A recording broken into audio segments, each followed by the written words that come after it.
I would now like to present this year's Distinguished Alumnus Award to Pramit Jhaveri. As the Chief Executive Officer of Citi India, Pramit Jhaveri has quickly become a global leader in the financial industry. Throughout his impressive 29-year career at Citi India, Pramit has made significant advancements within the organization, gaining experience across multiple disciplines.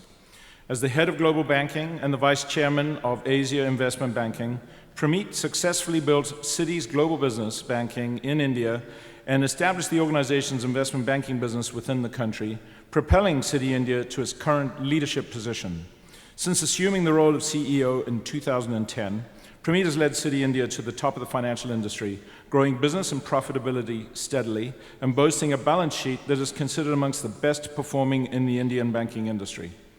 Under Pramit's leadership, Citi India has been honored by numerous publications, including Finance Asia, Global Finance, Euromoney, and The Asset, and is widely recognized as the leading foreign bank in India.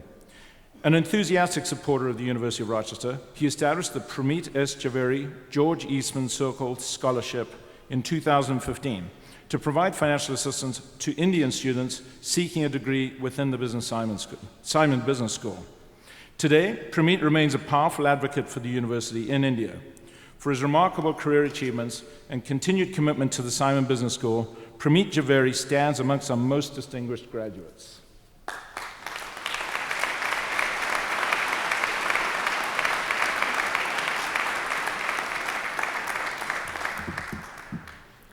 Good morning.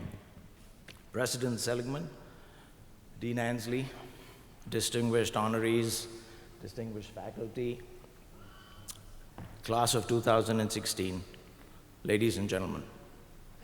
Andrew, thank you for the award. I'm not sure that I deserve it, but I accept it with all humility and sincere thanks, and I hope that I may prove worthy of it in the years to come. Thank you for the invitation to be here this morning. This is truly an extraordinary privilege, honor, pleasure, more than I would have ever expected in my wildest dreams, ever.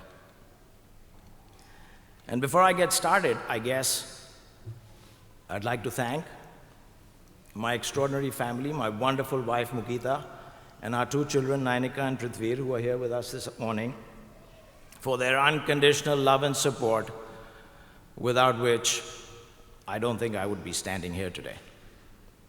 And I would like to thank my employer, Citi, for the amazing platform, world-class platform, that it has afforded me the opportunity to work over the last 29 years, on which it has allowed me to learn, to grow, to flourish, and to do all of the things that I have been able to achieve.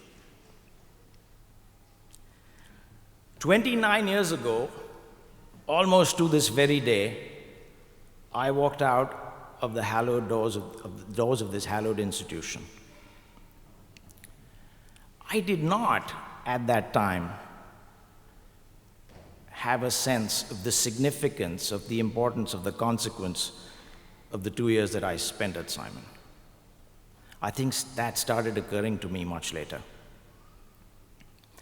I did not have a sense of this very milestone that all of you are celebrating today.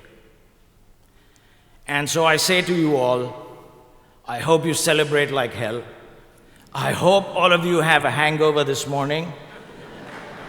And if you don't, you know what? Go and acquire one tonight.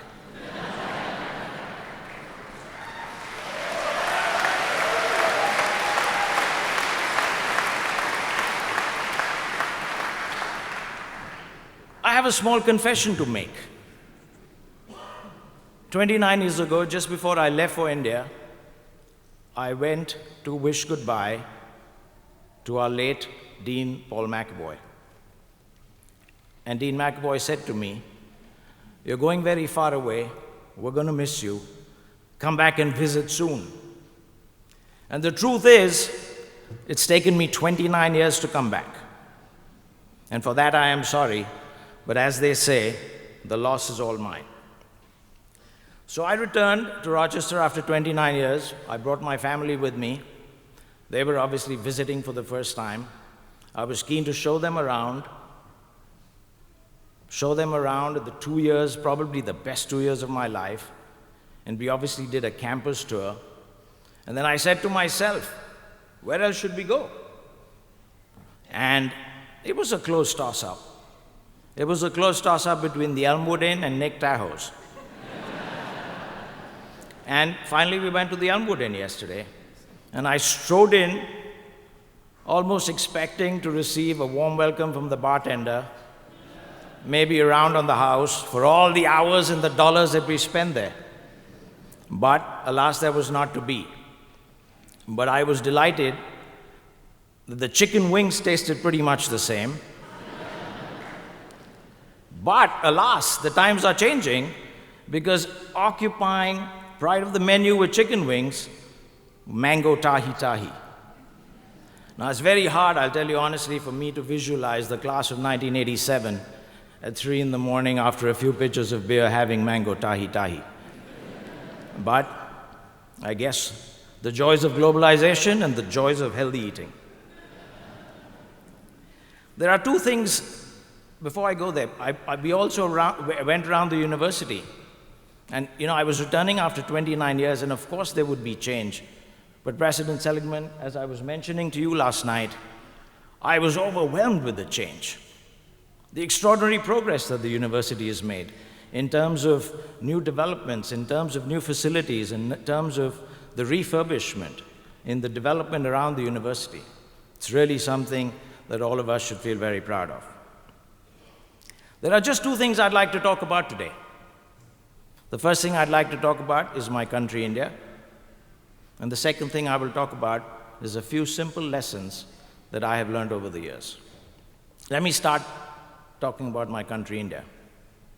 When I returned 29 years ago, India was obviously very, very different from it is today. $200 billion economy, which has now grown to a $2 trillion economy, a little over 3% of the world's GDP. Some of the facts are well known to you, some may not.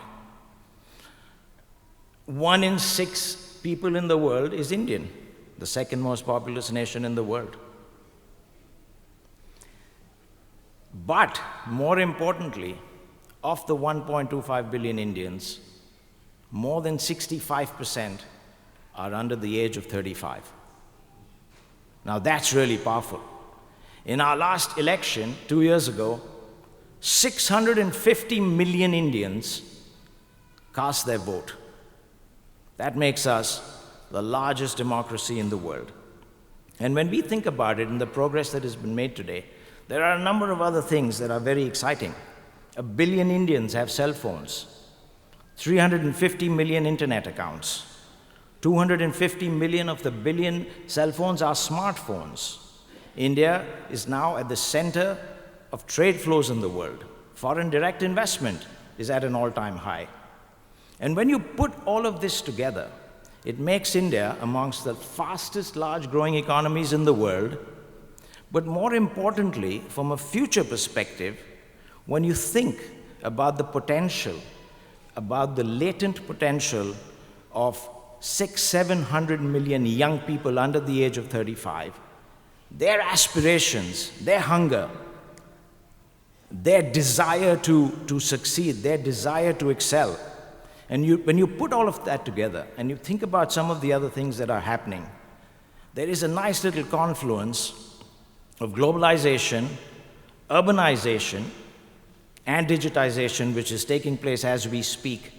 And when you put all of that together, I really do believe that it is a country with great potential. I hope you don't mind my making a little pitch about my country, because I am told that I am the first Indian alumni who's been invited to speak here today.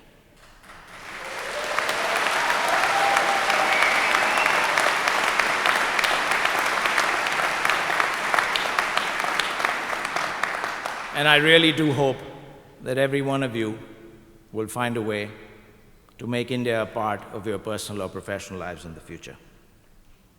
The second thing I want to talk about is myself. 4 very simple lessons that I have had the opportunity to learn. Nothing very serious, nothing very profound, I promise you. The first is the concept of learning, which our president started talking about, continuous learning. I was very fortunate. At a very young age, I had drilled into me that you can learn something new every single day. I was very fortunate that I had drilled into me that to stop learning is to stop living. And when I think about the journey that I've had so far, I think it has held so true. I have been incredibly fortunate to have the most brightest people work around me. I've had the opportunity to learn from them.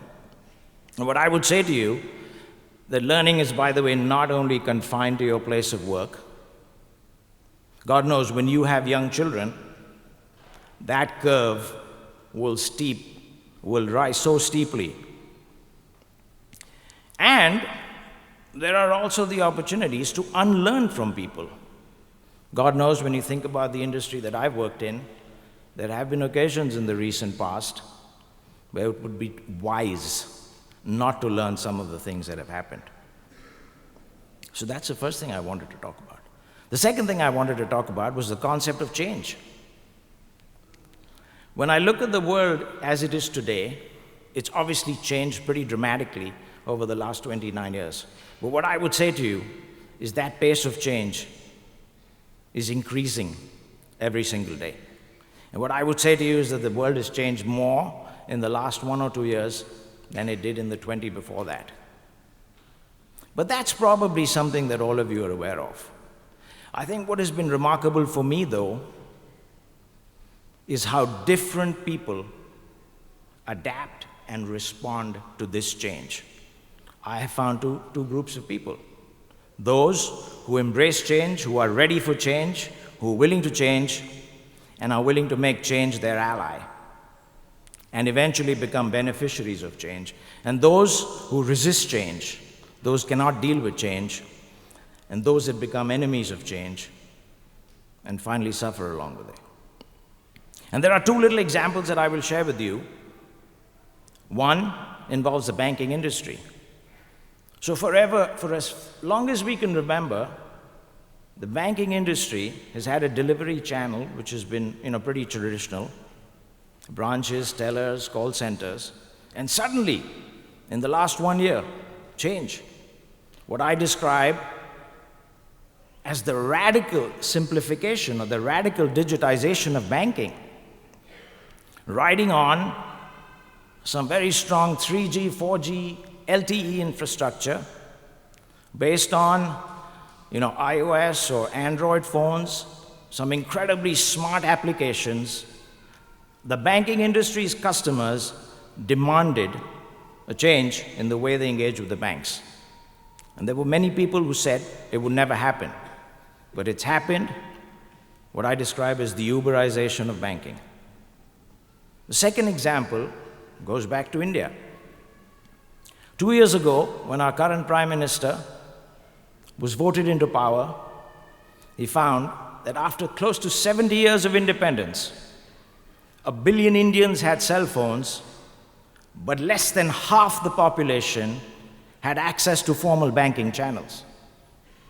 So there was a program that was launched, and his ambition for the industry was, let's get 200 million households bank accounts.